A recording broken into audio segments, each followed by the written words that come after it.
Mastering the Art of Seconds, a guide to English expressions. Hello, everyone. Welcome back to our channel, where we dive into the fascinating world of English language learning.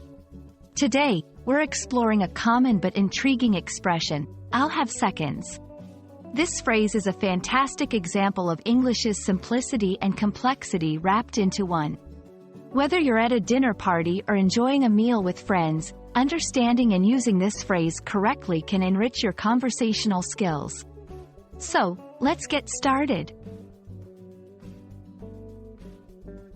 At first glance, "I'll have seconds" might seem like it involves time. However, it's actually all about food. When someone says, "I'll have seconds," they're expressing their desire to have another serving of food after finishing their first. It's a compliment to the chef, showing that the meal was so delicious that you would like a little more. This phrase is commonly used in informal settings, such as family dinners or casual gatherings.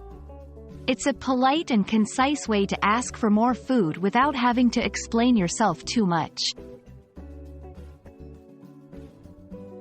Knowing when to use this phrase is key to fitting in seamlessly into English-speaking dining contexts. Here are a few tips. Wait until everyone has had their first serving.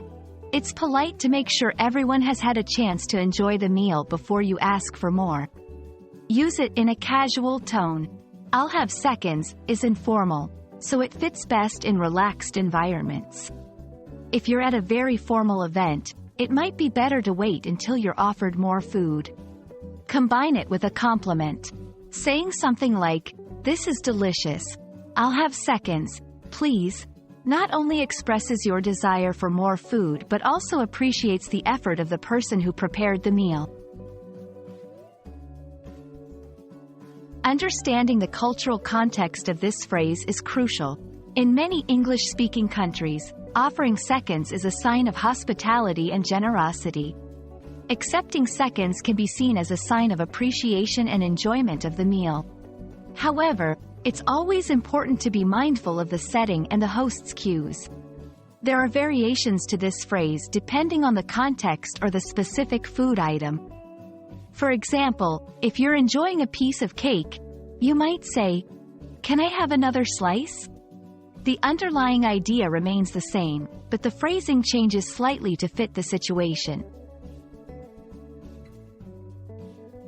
"I'll have seconds" is more than just a phrase. It's a doorway into understanding the subtleties of English-speaking cultures and their dining etiquette. We hope this video has shed some light on how to use this expression effectively and respectfully. Remember, language learning is not just about words but also about the context and culture that give them meaning. Thank you for joining us, and we look forward to bringing you more insights into the English language. Happy learning, and don't forget to practice what you've learned at your next meal.